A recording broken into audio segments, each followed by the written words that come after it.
Hola, sean todos bienvenidos a otro video del equipo 10. El día de hoy hablaremos de la simulación en la medicina. El equipo está formado por Carlos Arturo Carreto Jiménez, Salvador Hernández Molina, Adalberto Jiménez Bartolo, Dafne Belinda Juárez Mazón, Abril Madaí Pérez de la Rosa, Iris Gabriela Rentería Hernández, Adrián Aldair Reyes Ventura y su servidora Yamilet Vázquez Cruz. Etimología. La palabra simulación viene del latín simulatio y significa acción y efecto de imitar algo. La simulación en la medicina se trata de una técnica para reemplazar o ampliar las experiencias de pacientes reales con experiencias guiadas. Se utilizan varios tipos de simuladores para capacitar y evaluar el desarrollo de habilidades. De acuerdo a la OMS, la simulación es un método eficaz para la formación en seguridad del paciente, de los profesionales sanitarios, principalmente referido a los procedimientos quirúrgicos, la administración de fármacos o el tratamiento de errores. De acuerdo a esta definición, podemos entender que la simulación es un procedimiento antes de iniciar la práctica verdadera, ya que esto sitúa al estudiante en un contexto de la vida real. Pero para no poner en peligro la vida del paciente al momento de nosotros practicar, se ocupan los simuladores para realizar la práctica y así tener conocimientos previos antes de realizar la práctica real y así evitarnos riesgos legales con el paciente o los familiares del paciente al momento de nosotros estar practicando. Bueno, yo les voy a hablar de los antecedentes en la simulación en la medicina. En el siglo III a.C. se hace la utilización de un melón, ya que el melón se usaba para realizar las incisiones. También en la antigüedad había uso de modelos de arcilla y de piedra. Se usaban para demostrar las características clínicas de diferentes enfermedades. Con el paso del tiempo y el avance de la tecnología, la simulación médica se volvió más sofisticada. Alrededor de 1700, el maniquí obstétrico, se llamó fantasma, ya que habilitó a los obstetras en la enseñanza y el aprendizaje de las técnicas del nacimiento, lo que dio como resultado una reducción de las tasas de mortalidad materna e infantil. A principios de la década de los 60 se redescubre la reanimación boca a boca. Bueno, en el siglo XX se desarrolla el Dressosiane, que es un maniquí obstétrico en la Edad Media. Se refiere al empelo de animales mejorando habilidades quirúrgicas, lo que ocurre hasta ahora con el Dressosiane. En la segunda mitad del siglo XX fue la creación del Simon por Abraham Denson. En 1968 se representa Harvey simulador de pacientes de cardiología. En 1998 el hueso temporal virtual fue desarrollado para simular cirugías del hueso temporal que representan un espacio difícil de acceso. En el 2001 fue la inauguración del Centro Israel de Simulación Médica, del primer centro de simulación a nivel mundial. En el 2004 fue la inauguración del Instituto Nacional de Ciencias Médicas y Nutrición. En 1980 se desarrollan los maniquís de pacientes de nueva generación, siendo este el primer recurso que se comercializó. Los simuladores avanzados. Caso Stanford, aparición del primer maniquí paciente, se abandonó el proyecto por los costos elevados. En 1990, Errar es humano. Simuladores Leading Path Sim. Se desarrolla en Europa simuladores preferidos en donde destacan los mencionados. En 1993 fue el avance en neurocirugía, dextroscopia, Bicester, Virtual Temporal Bone, RoboSimbu, Neurobot, simulador de clipaje. A continuación hablaré sobre los objetivos de la simulación en la medicina. Número 1. Facilitar el reconocimiento de los trastornos agudos y potencialmente graves más prevalentes de los sistemas cardiovasculares y respiratorio. Esto quiere decir que el estudiante o médico practicante se le facilita el reconocimiento del trastorno presentado en el paciente por medio de los simuladores en una situación o escenario específico, de los cuales predominan en los sistemas cardiovasculares y respiratorios. Número 2. Facilitar el desarrollo del trabajo en equipo. Esto quiere decir que cada médico está dedicado a realizar una actividad o una función específica, lo que facilita y promueve el trabajo en equipo por medio de una buena comunicación y organización. Número 3. Facilitar el aprendizaje del manejo de esos trastornos, incitando la toma de decisiones diagnósticas y terapéuticas en un entorno protegido y libre de riesgos. Es decir, hacer que el aprendizaje sea fácil y comprendido, para que así no perjudique a los pacientes al momento de tomar una decisión arriesgada o determinante en cierto escenario. Número 4. Facilitar la práctica reflexiva, considerando las propias fortalezas y carencias tanto en conocimiento y habilidades como en aspectos emocionales. Es decir, facilitar la práctica y desarrollo de estas habilidades y asimismo su comprensión, tomando en cuenta las fortalezas y carencias de cada estudiante o médico practicante sin dejar de lado los aspectos emocionales, es decir, en aspectos psicológicos. Y número 5 y último, que es facilitar la motivación de los estudiantes sobre el aprendizaje, es decir, facilitar y crear autoconfianza y motivación a la hora de realizar y poner en práctica el aprendizaje comprendido tanto teórico y práctico durante las sesiones de aprendizaje que se llevaron a cabo. Bueno, yo les voy a hablar de los tipos de simuladores. Humano, maniquís que poseen similitudes anatómicas con el humano. Estos se ocupan para practicar ciertas maniobras clínicas y técnicas de exploración o incluso de cirugía. Virtuales son programas computacionales que permiten simular diversas situaciones. Su objetivo principal es entrenar y evaluar conocimientos y la toma de decisiones. Son de fidelidad intermedia. Estandarizados, actores entrenados para actuar como pacientes. Se utilizan para entrenamiento y evaluación de habilidades en obtención de la historia clínica, realización del examen físico y comunicación. Son de baja fidelidad. Paciente híbrido, pacientes que poseen una prótesis, la cual es la que revisa el estudiante. Habilidades específicas. Se enfocan en estructuras particulares y facilitan el desarrollo de una o más áreas específicas. Biológicos. Utilizan material inerte de animales y cadáveres. Baja fidelidad. Simuladores de un segmento anatómico. Por ejemplo, prácticas como exploración ginecológica, aplicación de inyecciones intramusculares o intravenosas o toma de presión arterial. Fidelidad intermedia. Combina el uso de una parte anatómica con computadoras que permiten manejar ciertas variables. Alta fidelidad. Integración de múltiples variables fisiológicas manejados mediante computadoras utilizando tecnología avanzada en hardware y software para aumentar el realismo de la simulación. Por ejemplo, prácticas de situaciones clínicas complejas como la atención de un parto eutócito o complicado, resucitación cardiopulmonar en niños y adultos, reconocimiento de enfermedades cardíacas y atención de emergencias en una terapia intensiva. Estos fueron los tipos de simuladores por su fidelidad. A continuación veremos los tipos de simuladores por su nivel. Nivel 0. Técnica de simulación, simulaciones escritas.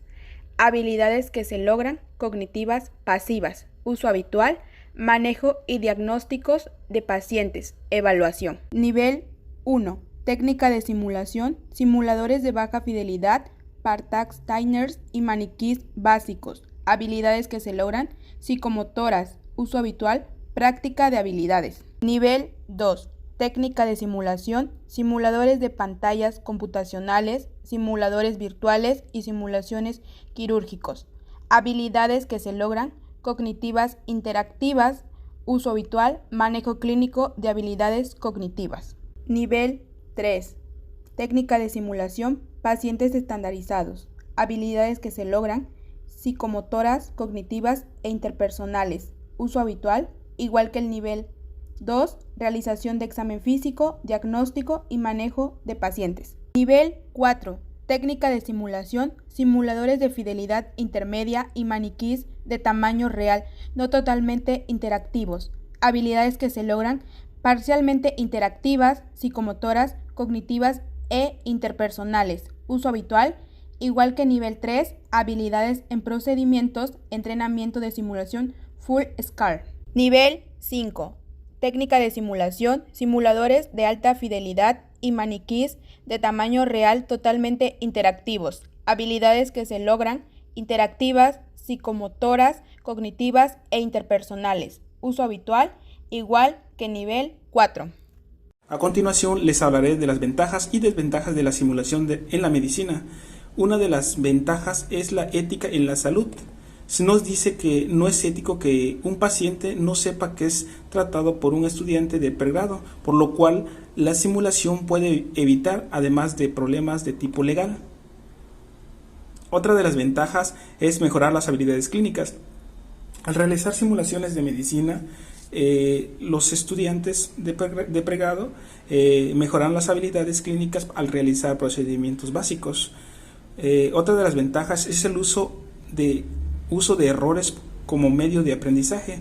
En esta situación, los estudiantes usan los errores para aprender. Se pueden equivocar y de esas equivocaciones, de esos errores, tienen mayor aprendizaje, ya que al estar con las simulaciones no afectan a terceras personas, en este caso con los simuladores nada más, pero no pasa nada. Desarrollo educativo. Cada estudiante de medicina pasa por distintas etapas del desarrollo educativo. Una de ellas es las prácticas simuladas en el ámbito clínico. Otra de las ventajas es ratificar errores. En estas situaciones, la ratificación de errores es que nos menciona que podemos equivocarnos y de los errores poder aprender. Podemos revisar dónde se cometió el error y de esa manera poder resolverlo. Otra de las ventajas es la adquisición de seguridad. Al realizar prácticas simuladas en la medicina, los estudiantes adquieren seguridad al realizar esos procedimientos, y al estar ya en contacto directo con los pacientes, llevan mayor precisión, mayor confiabilidad y mayor seguridad para realizar cada procedimiento. Otra de las ventajas es la reducción de estrés. Al estar cara a cara con los pacientes, el personal de salud o los estudiantes de medicina se mantienen estresados, se mantienen ansiosos, y ya estando con las simulaciones, en este caso se reduce ese estrés. Práctica continua, evaluación de conocimientos.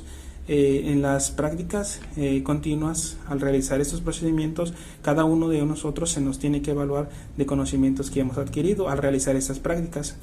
Oportunidad de conocer nuevos avances y conocimientos. Al realizar estos procedimientos adquirimos nuevos conocimientos, oportunidades de conocer nuevos avances de tecnología que llevan a la simulación médica más realista. Promover la comunicación y trabajo en equipo. Al realizar las simulaciones, nosotros llevamos un trabajo en equipo para poder tener mayor satisfacción o mayor confiabilidad al realizar cada uno de estos procedimientos. Otra de las ventajas es mejorar el rendimiento clínico. El rendimiento clínico son las etapas que tenemos que llevar o tenemos que superar para poder dar lo mejor de cada uno al realizar este tipo de prácticas. También les hablaré de las desventajas de la simulación en la medicina. Una de las desventajas es el realismo insuficiente, ya que al realizar las simulaciones con maniquís o con simuladores médicos, El realismo es insuficiente, ya que no tiene características fisiológicas, no tiene dolor en este caso, y no podemos considerar un realismo suficiente. La calidad de los modelos también depende mucho, ya que en la calidad de los modelos existen modelos muy atrasados donde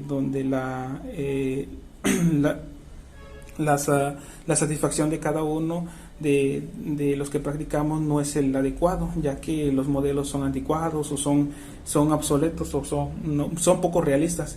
El costo de mantenimiento, ya que se genera un mayor costo al comprar esos tipos de simuladores. Los simuladores son costosos que mantienen, y el mantenimiento es un poquito más caro. Para poder mantener ese tipo tener mantenimiento correctivo se tiene que invertir cierta cantidad económica. Los insumos son limitados, no existe limitancia para poder tener esos tipos de materiales. Falta de instructores capacitados.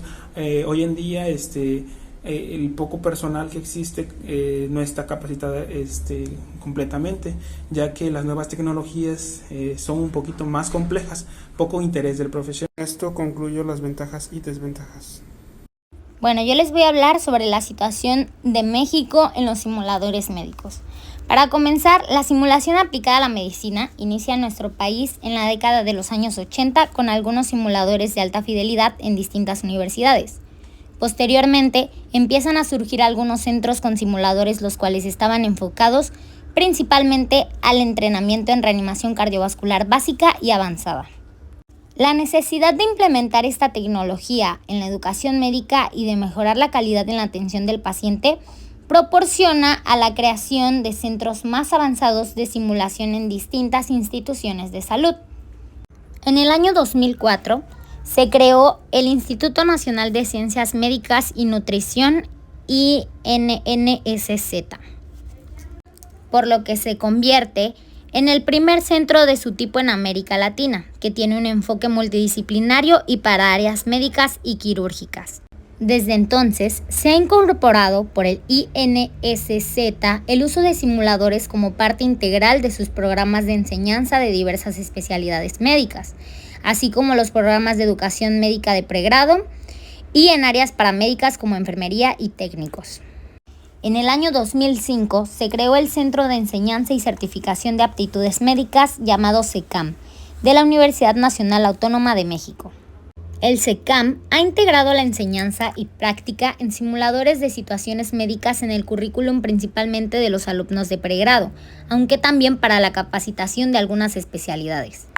Desde la inauguración de este centro, un total de 92.326 alumnos han hecho uso de sus instalaciones en un total de 5.144 prácticas, con lo que es el centro de simulación más grande de Latinoamérica. La importancia de este rubro en México continúa en crecimiento y actualmente muchas instituciones ya cuentan con un centro de simulación en medicina. El Instituto Nacional de Ciencias Médicas y Nutrición, Salvador Subirán, es uno de los institutos nacionales de salud de la Secretaría de Salud en México que brinda atención médica de tercer nivel. Fue inaugurado el 12 de octubre de 1946 bajo el nombre de Hospital de Enfermedades de la Nutrición. En 1978, al extender sus funciones en otros campos y como homenaje a su fundador, cambió su nombre a Instituto Nacional de Nutrición Salvador Subirán. Por otro lado, tenemos al Centro de Enseñanzas y Certificación de Aptitudes Médicas, CECAM, de la Universidad Nacional Autónoma de México. Este cuenta con más de 60 diferentes tipos de simuladores y ayuda a que los próximos médicos del país pongan en práctica de manera presencial lo aprendido teóricamente. También tenemos los centros de simulación para la excelencia clínica y quirúrgica del Instituto Mexicano del Seguro Social. Estos centros son espacios educativos que ofrecen capacitación continua y de formación al personal de salud bajo la metodología de aprendizaje basada en una simulación clínica mediante el uso de tecnologías, con el objetivo de fomentar la adquisición y el desarrollo de competencias necesarias para la atención a la salud y promover la seguridad de los pacientes. Por otra parte, tenemos la Escuela de Medicina y Ciencias de Salud del TEC de Monterrey, que inauguró en 1978 el Centro de Simulación Clínica. Este se distingue por un modelo educativo innovador centrado en el paciente, donde los alumnos ponen en práctica sus habilidades y conocimientos. Para terminar, tenemos al Centro de Simulación y Destrezas Médicas, CECIDEM, que pretende conformar un sistema integral de educación y en donde mediante la simulación médica con diferentes niveles de complejidad pretendamos lograr una enseñanza sin riesgo para nuestros pacientes y alumnos. Marco legal. La norma oficial mexicana NOM 016 SSA3 2012, que establece las características mínimas de infraestructura y equipamiento de hospitales y consultorios de atención médica especializada. Esto conlleva para llevar un control sobre las normas de acuerdo con el marco legal que establece en las simulaciones médicas en todo el país. Asimismo, y no obstante, la autonomía es el principio sustenta la necesidad de contar con un consentimiento y el derecho a negarse a una intervención o participación en la simulación. De así modo, el beneficencia se aplica cuando el estudiante repite la actividad por la simulación hasta que adquiere la habilidad, en lo cual recibe una realimentación constructiva y se promueve el desarrollo del pensamiento crítico. Esto es lo que conlleva para una retroalimentación al estudiante o a la persona que está interesada en la simulación médica, así para adquirir conocimientos y ser eficientes en las actividades que se propongan. No maleficencia obliga a evitar el daño físico y emocional psicológico en la aplicación de la actividad por simulación. Esto conlleva a que, no obstante, se debe de llevar a cabo un protocolo para la realización de simulaciones. Asimismo, se extrae conocimientos para retroalimentarse y no llevar un daño psicológicamente en caso de que traten con personas reales para atender a sí mismos sus necesidades. Asimismo, no solo se lleva en caso del hospital y todo, sino que la Secretaría de Salud tiene la responsabilidad de garantizar a la población en general el cumplimiento del derecho a la protección de la salud, en la que establece la Constitución Política de los Estados Unidos, en lo que conlleva la NOM 016 SSA3 2012, en la cual sus vigentes y disposiciones regulatorias que la permiten contar con un marco de referencia que se haga posible homogeneizar criterios y homologar diversas y complejas características mínimas de organización, funcionamiento, infraestructura, recursos humanos y tecnologías, así como mobiliario y equipo de lo que establecen de atención a la salud de la población en general. Por lo tanto, en este contexto, los hospitales juegan un factor fundamental para que el Sistema Nacional de Salud pueda resolver el creciente demanda de servicios de atención médica, toda vez que en estos establecimientos regularmente se atiendan pacientes con padecimientos de mayor gravedad y complejidad, que requieran de atención cada vez más especializadas con un enfoque integral y regularmente más profundizada para llevar estos actos de salud. De acuerdo con lo anterior que había dicho, se puede afirmar que las características de la infraestructura física, instalaciones, mobiliario y equipamiento con que cuentan los hospitales y consultorios para la atención médica especializada a los que se refieren esta norma se constituye en elementos básicos para que los prestadores de servicios para la atención médica de los sectores públicos, social y privados puedan ofrecer a los usuarios calidad, seguridad y eficiencia, ya que a través del aseguramiento de sus acciones la autoridad sanitaria pueda garantizar el derecho a la protección de la salud. Esta norma tiene como objetivo establecer las características mínimas de infraestructura y equipamiento para los hospitales, así como para los consultorios de atención médica especializada y en general. A continuación se presentará un cuestionario de dicho tema. Conclusión. La simulación en la medicina es una herramienta útil en la atención de la seguridad del paciente. Además, mejora el aprendizaje del médico en formación. Su objetivo es desarrollar profesionales competentes y dedicados que sean capaces de proporcionar el más alto nivel de atención y seguridad a sus pacientes. Con la simulación no se intenta reemplazar la enseñanza en el ambiente clínico, sino que se busca mejorar la preparación para realizar la experiencia con el paciente. Esto ha sido todo por el video del día de hoy. El equipo 10 agradece su atención prestada y les desea un excelente día. Hasta el próximo video.